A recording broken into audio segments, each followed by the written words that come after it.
consulted over 120 different companies in person, been into their sales organization, said, hey, let's figure this out.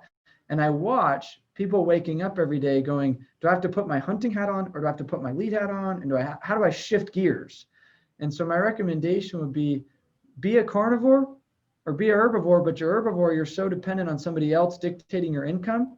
You're really putting a limitation on your ability to go make a lot of money. Where carnivores.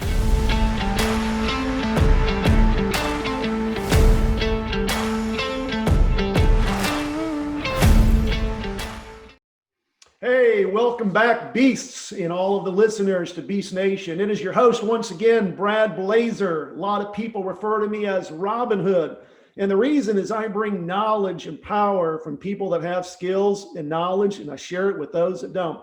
And today, man, I have got a phenomenal guest. I've got an individual that is doing amazing things in the door-to-door sales space. I'd like to bring to the platform today and host our guest, Sam Taggart. Sam, how are you, my friend? Good. How you doing? I'm doing fantastic. All the way from Utah, man. I'll tell you, we were just chatting before we actually went live, talking about the weather, and it's pretty chilly here in Houston, west of town right now. I woke up to about 50s, but I guarantee where Sam is, it's got to be a lot colder. So anyway, welcome. I'm so excited to have you here as a guest on Beast Nation. We're the second highest ranking show, according to Yahoo Finance, Yahoo News, to help people deal with the current environment with COVID.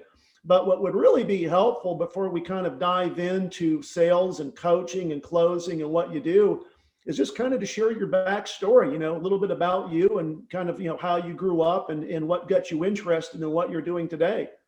Yeah, so I knocked doors since I was 11 years old. Our company's D2D Experts, and I started selling magazines, and then I was painting the addresses on the curbs all through high school.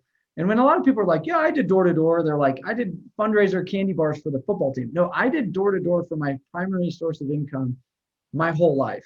And my parents, I grew up in, not poor, but my dad was also the cheapest dude, you know what I mean? Like, hey, you want a car? You got two legs. You want a phone? You got two legs.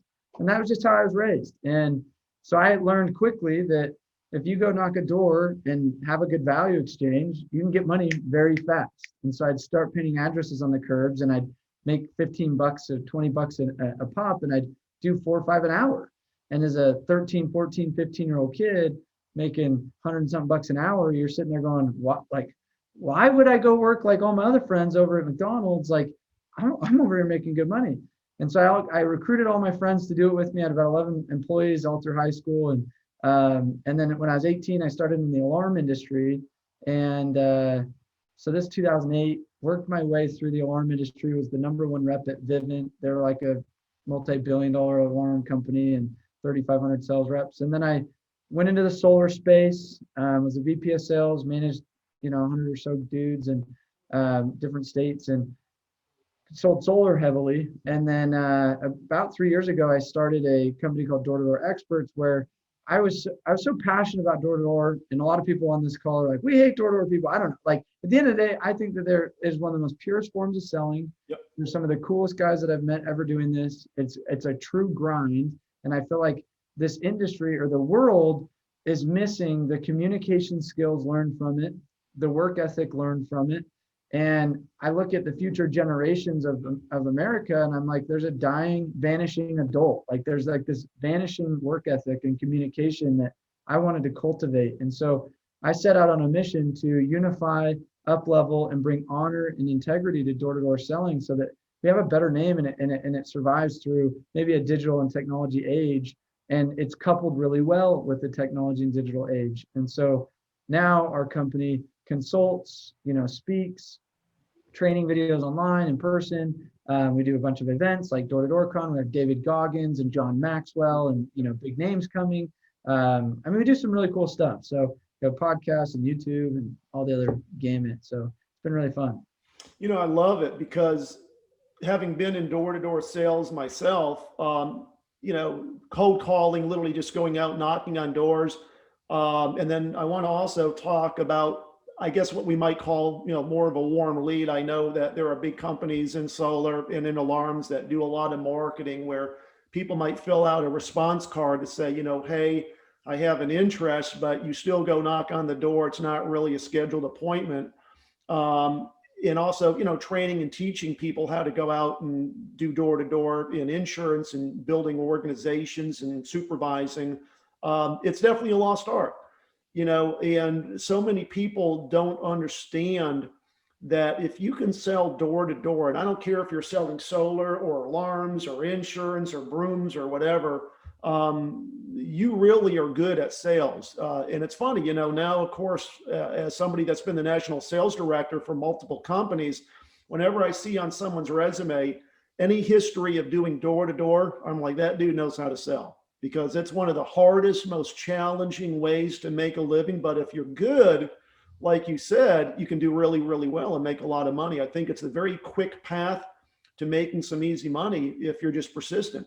Now, One thing I want to ask you is, there's definitely a difference between going out and kind of doing perhaps what you were doing, where you were just painting curbs and knocking on doors and selling a service, hey, Mr. Smith, or whatever their name is, when you finally get them to open the door, I'm here. I want to know if you want your address painted on the curb, versus getting leads from a company maybe that you're working for, where you're still selling in the home, but the person that you're going to see has actually filled out something or made a query. What's the big difference between both? And when you've had kind of a warm lead, do you schedule an appointment, or do you just still go out and knock on the door, hoping that, you've got their name on the card and it's like, hey, I'm here because you filled this out? What's the difference between the two of them? And do you have a preference for one over the other? Well, I would say there's three archetypes of a sales individual, and we call it the three dinosaurs. And you have carnivores, herbivores, and omnivores.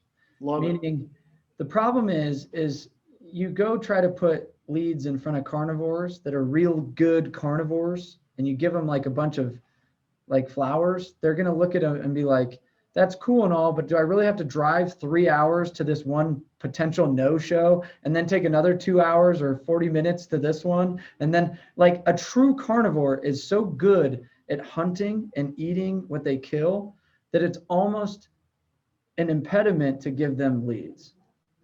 A herbivore is somebody that if you don't give them leads, they will die. They will go and stink. And call them lead babies, right? Yeah. It's kind of like if there was no appointment on their calendar, if there was no lead handed to them that day, you can guarantee, you would put money on it, that you will find them watching Netflix at their house or playing video games. Like that, that is that herbivore, right? Yeah. And the omnivore is somebody that is willing to go hunt. They're willing to take leads, and they're also willing to create their own leads through like referrals. I mean, the carnivores know how to do referrals and stuff like that. So it's like, okay, what type of dinosaur do you want to be? And truly, I notice once sales reps are carnivores and they start to get leads, they will then metamorphose into a herbivore. And once a herbivore, never goes back to carnivore, just a rule of thumb. And what ends up happening is a lot of people in sales in general lose that carnivorous, like innate prey drive, that innate, like natural need to go hunt, eat what they kill, survival mode, let's go grind. And that's one uniqueness element of the true door-to-door companies. There's obviously hybrid companies that do leads, provide preset appointments, things like that. But I see that they end up in cultural conundrums. When I've consulted over 120 different companies in person, been into their sales organization, said, hey, let's figure this out. And I watch people waking up every day going, do I have to put my hunting hat on, or do I have to put my lead hat on? And how do I shift gears? And so my recommendation would be a carnivore or be a herbivore, but your herbivore, you're so dependent on somebody else dictating your income. You're really putting a limitation on your ability to go make a lot of money, where carnivores have no limit and they're willing to go do the things to make a lot of money. And I don't know many people that are just lead babies making stupid money. I know a lot of people that are carnivores making stupid money in a direct sales environment. Yeah. And omnivores, they're making good money too, because they're still willing to go hunt, right? and so to answer your question, like, how do you handle, are they different? If I go to a cold call where they've not expected me whatsoever, if trained right, I like that almost just as much as a name and phone number on a piece of paper that's getting bidded by 7 other companies that, they fill out some generic form that gets sold to like 4 companies, and you go show up and they're like, well, I'm going to meet with 3 companies before I make a decision. And now you're in a price battle. You can't dictate a margin. You can't dictate, you know what I mean? Like, you can't dictate the sales environment and the education and element of what the other salespeople are going to impose into their brains. And so you're dealing with different issues there. Is it wrong? No. Do I know how to train on that? Yes. But me coming from like a carnivorous background, I'm okay going to the next door neighbor and leveraging the momentum and the bandwagon and the energy of my sales momentum to carry me on to get more deals. But that being said, not everybody has and is bred like I was. And, attacking kind of this lead list, things like that. A lot of people, they're so stuck on an appointment. For me, I know how to go create the appointment from nothing, like just showing up. Sometimes we call it just like in solar, you're going and creating appointments, or you're just getting bills and creating proposals and just showing up. Hey, I'm just going to get your data. I'll stop by sometime next week when I'm in the area and when I can. They're like, okay, I see light on. I'm going and showing up, and I'm working my way into the home, and I'm closing the deal right then. I don't need an actual confirmed date and time. Or sometimes it's like, hey, let's get a confirmed date and time, but half the time, like I've just seen it over the whole direct sales space, 50% is the average no-show appointment. They're like, people are that much of liars to be like, I'm going to set an appointment with you and I'm going to intentionally not be at that appointment. I don't get it, but it just is. And I'm like, well, if I know statistically 50% aren't even going to be home, I started double booking my appointments. If I am going to set appointments, I'd rather text the homeowner and me no-show them versus them no-show me. I'd rather be like, dude, I'm with your neighbor. It's running a little longer. I wasn't expecting both of you guys to actually be here. Like, so, hey, just so you know, I'll be there in like 30 minutes. And I'd rather rush myself to close more deals than actually be blank on a bunch of no-shows every day with the leads and appointments. Cause I've done both. You know what I mean? Yeah, sure. No, I love that idea. It's funny, and I'm kind of chuckling inside because I've banged on so many doors where you're like, they're not home. And then it's like, okay, your next appointment might be, a 45-minute or an hour drive, but you don't realize if you can just, walk to the next door neighbor, knock on that door, or go to the neighbor on the other side and knock on that door and say, hey, I had an appointment this afternoon with your neighbor and they must have forgotten about me. So I just thought I'd come by and introduce myself. It's leveraging where you are, and it's really kind of a locational type situation, but it's also, asking for referrals. And that's such an important element of any business, not just door to door, but my God, any sales. And it's so saddening to see that more salespeople just don't know how to ask or don't even think to ask for referrals, which are the low hanging fruit. Well, let's just look at this at a high level, Brad. I go to an appointment at 4:00. They no-show me. I budgeted an hour demo time slot. Then I budgeted some more time for travel. You know what I mean? What does every salesperson do, Brad? They go, knock the door. They weren't home. What do? They either go to McDonald's and grab a shake until their next appointment, or you make money doing that. That's the problem. The average sales individual goes and sits in car, scrolls on Instagram, or goes to McDonald's until their next one. And it's kind of like, that is the problem. They don't think like, oh, I can cold call in the meantime. Like I have a plan B.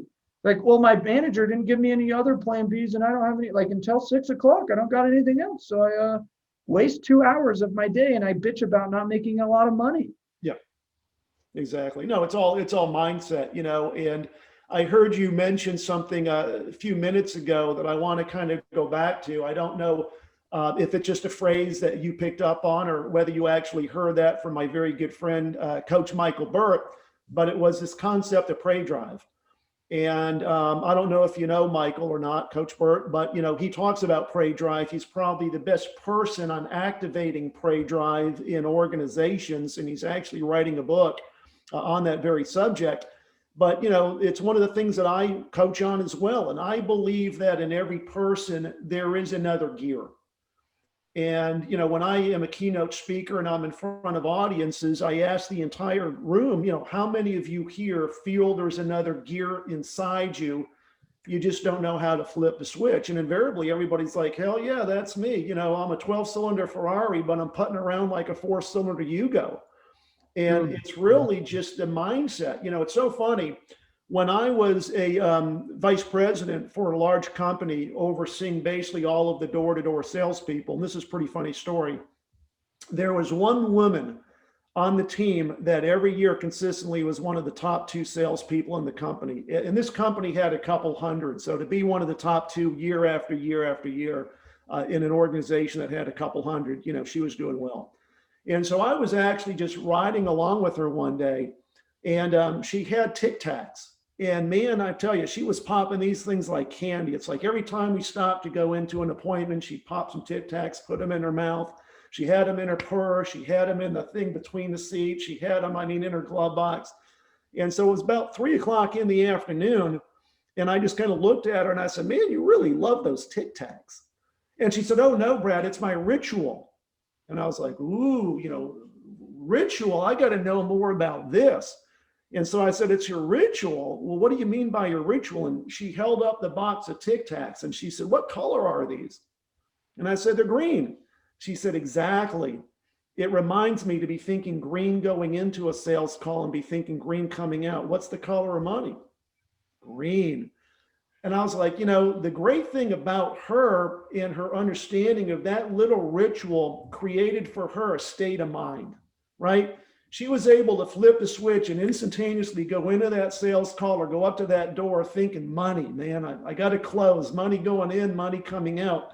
And it's really funny because it was then that I started studying the rituals of really high performers.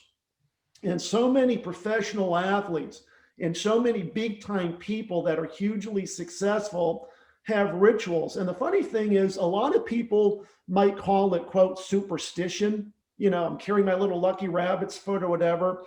But I was interviewing actually somebody that is very close to Tony Robbins.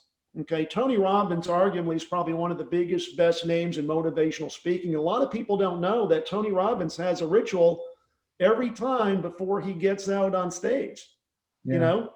And the funny thing is, you know, a lot of people that are not in our industry or that have never seen Tony speak would kind of look at this and go, wow, I didn't really realize that. But what he's got is his team out in front of the stage, you know, getting the audience all hyped up. They got the loud music. And about 2 minutes before he goes on, he hops on a trampoline and he starts hopping up and down, getting his heart rate up, you know, and then all of a sudden his assistant will say, Tony, you're on in about 30 seconds. He hops off, he spins around real quickly 2 or 3 times, does a couple chest bumps, and then goes running out there because what he wants to do is bring his energy level up to the same level as the rest of the crowd.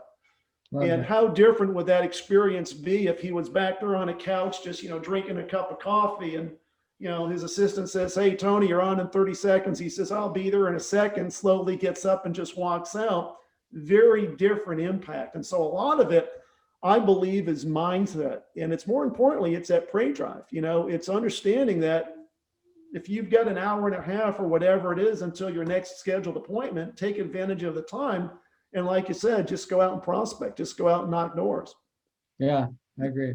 It's a very, very, now when you were painting numbers on curbs and you were doing things that take place, I guess, maybe in the exterior of the home, that's very different than other types of sales that are still door to door, but that take place, you know, inside the home. You know, for example, insurance sales, you know, they sell a lot of Medicare, they sell a lot of long-term care, a lot of insurance is sold in the home. It's still door to door, but there's definitely an art from, quote, getting in the door to getting into the living room or the den or whatever, and then eventually moving the conversation over to where most of the business takes place, and that's typically the kitchen table.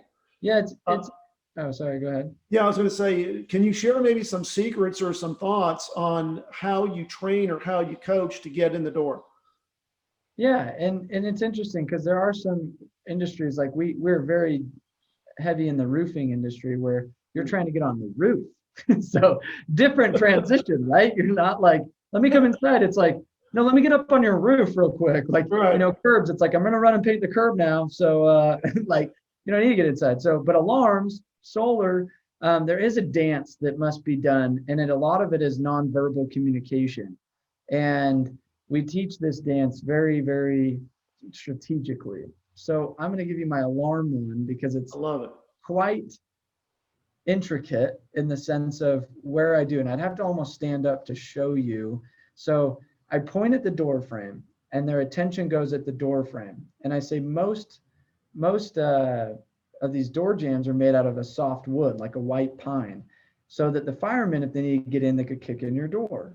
But on the flip side, a burglar does the same thing. So most break-ins happen through the front of the back door.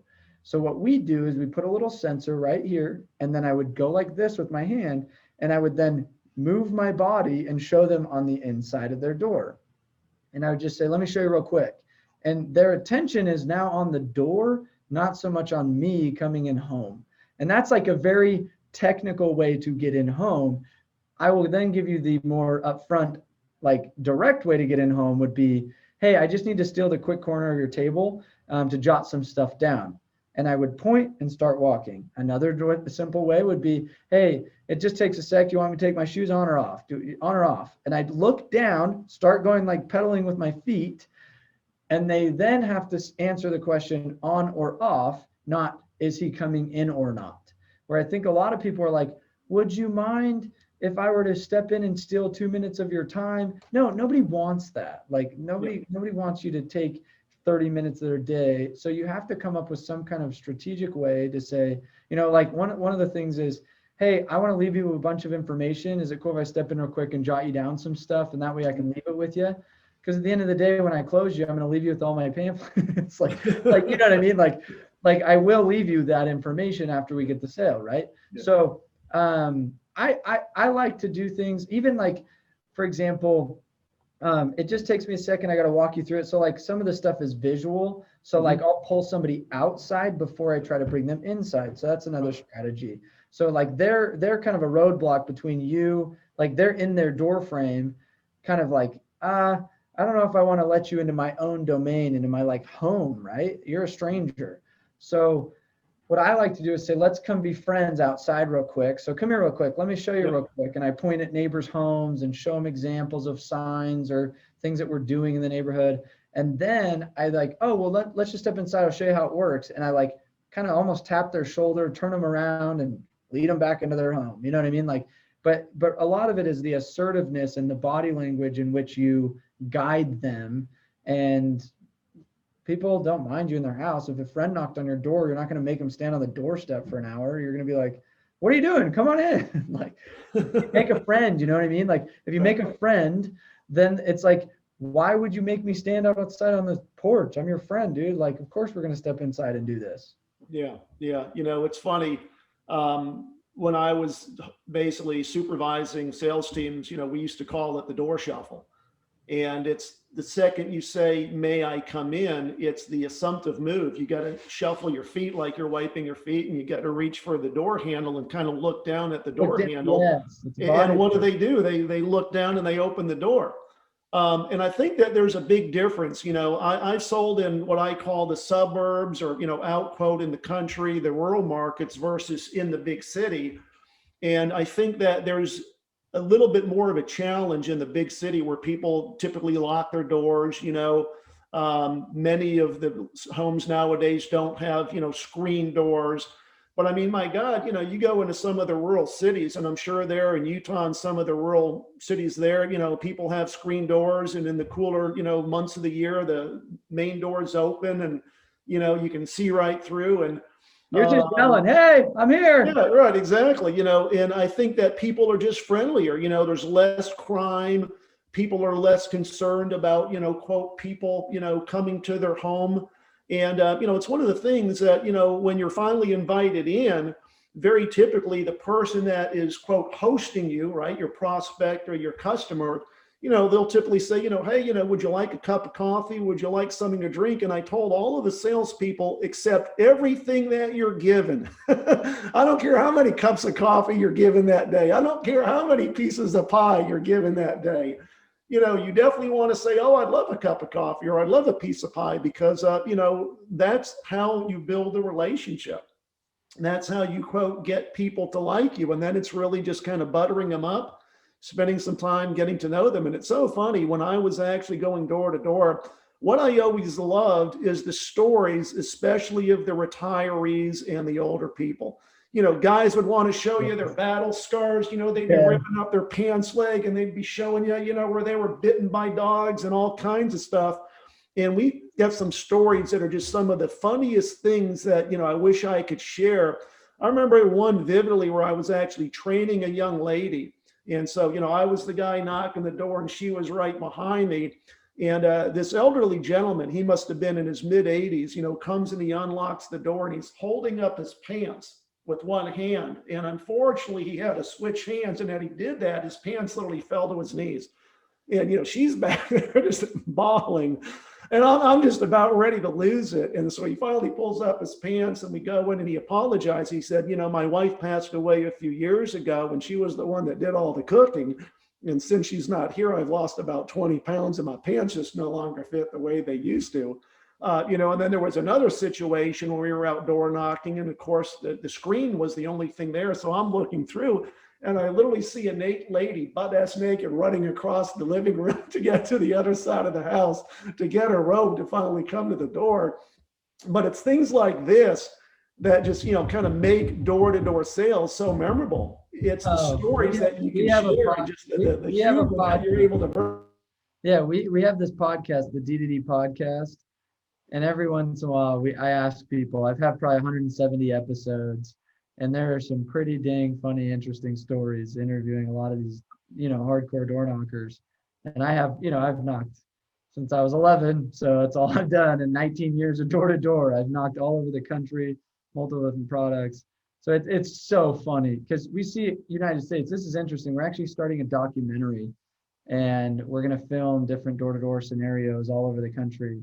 And, the stuff we see the world, like when somebody's like, hey, you go to Houston to visit, what do? They go downtown, they see the cool, like little, the Whispering Stones or whatever they're called. And then they see that's just what they see, right? And I go to Houston and I see like the hood, the weird, like rich neighborhood that like has like the sister housewives. I see, the gossip of like this one neighborhood and the high school football team that's like crushing everybody, and learn about those. Like I meet the people, like, you know what I mean? Like I know about the Woodlands and how the golf course is all up there awesome. And I know like, I know the neighborhoods, not, oh, I just went downtown to a conference, right? So I can say that about a lot of the United States. So it's very interesting, the stories, the people you meet, it's funny when you talk about the old people and how they just go off because they haven't talked to somebody in 3 weeks, and they're like, a person,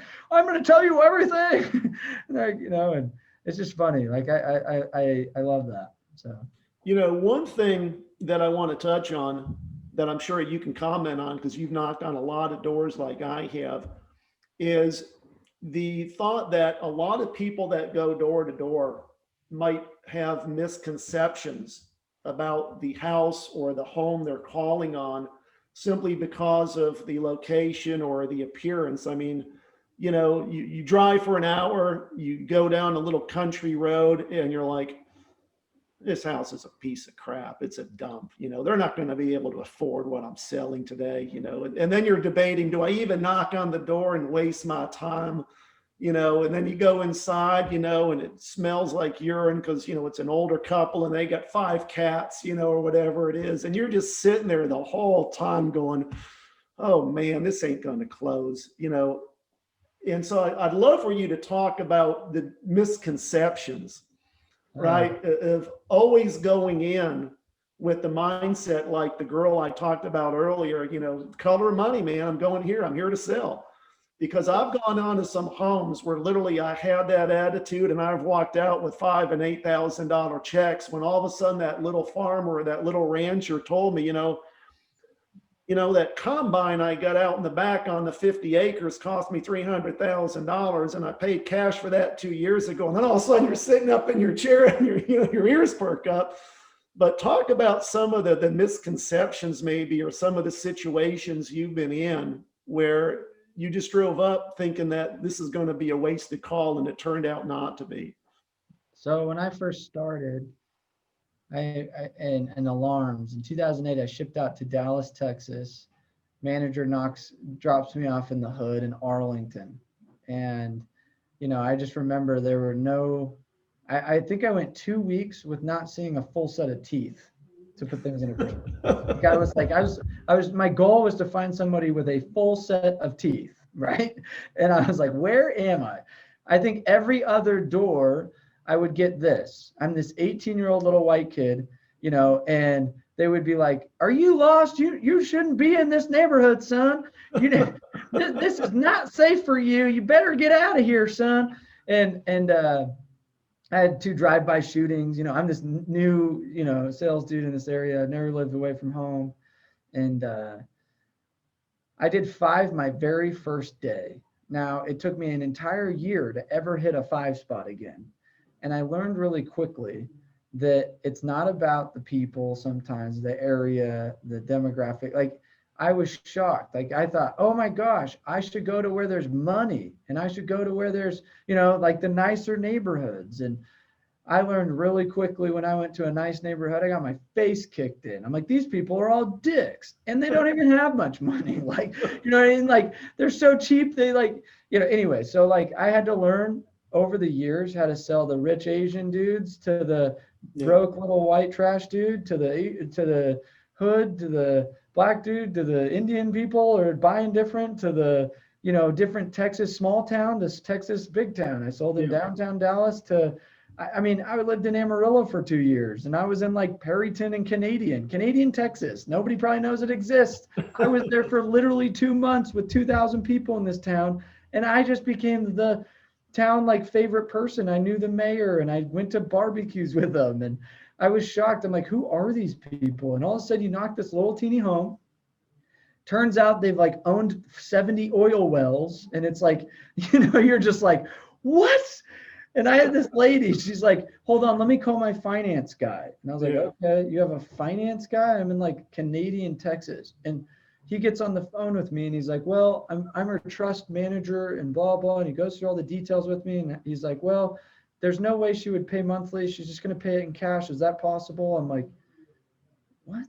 Like, I've been so confused in scenarios that I started to not stereotype and start to just eyes open. That's what you got to be. It's the eyes open, and it's the understanding that, if you've ever heard of, or maybe you've even read the book, The Millionaire Next Door, is, the millionaire next door could be a janitor, right? You could be cleaning houses, or he could be cleaning office buildings, but you don't realize he's got 20 other janitors that are doing the same thing that are part of his business. And so it's exactly that, and it's great that you learn that lesson, at a relatively young age, because it served you well that, of course, you now realize everybody is a prospect or a customer for what it is you sell, and don't go into any situation with the misconception that that person or that family can't afford what you're selling. Yeah. I have a line in sales that says price is always an issue in the absence of value. And if you're able to come to a prospect or a customer with something that they perceive as value, they'll write a check. They'll buy what it is you're selling. Money exchanges hands when problems are solved. Yeah. But anyway, I want to wrap up, Sam, and tell our listeners how they can reach you. How can they follow, you, and more importantly, learn more about, the conferences and the events that you put together throughout the year. Yeah. So Sam Taggart on Instagram. That's probably the easiest one. D2D Experts on YouTube and Instagram as well. You've got D2D Con coming up January 8th and 9th in Salt Lake City, Utah. We have Tim Story, Brad Lee, David Goggins, John Maxwell, Hal Elrod, who wrote The Miracle Morning. You've got 18 other business workshops from entrepreneurs and recruiting, leadership, all sorts of really cool trainings. It's our 4th year doing it. We're limited just due to the size of the event this year. We had 2,000 people there last year with Ed Milet. Coach Burt spoke at it last year. You referenced him, buddy of mine now. But I would just say go look up D2D Con. This is probably one of the best lineups of any conference. We're doing it live. It's not some stupid virtual event, FYI. So it's not like some like Zoom call. You sit in your living room. Like you get to feel the energy, meet these people, network.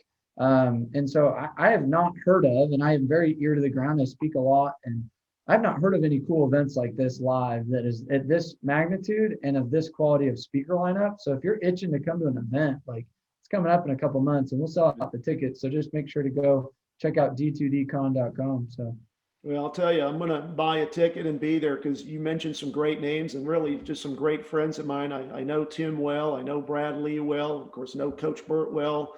Love Goggins. It's funny. I don't know if you knew this, but Goggins literally just moved right around the corner from Brad Lee out there in Vegas. And it's funny because Brad hasn't had Goggins on dropping bombs yet. And so I just said, well, when you see him, jogging by the house, just grab him. I mean, he's jogging right by your front door.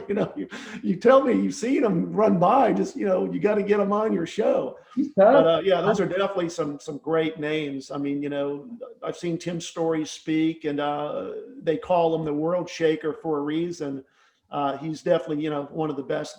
And so, folks that are listening to this, I don't care whether you're in door-to-door sales or not, just to be in that room with the energy and some of the keynotes that they're going to have there.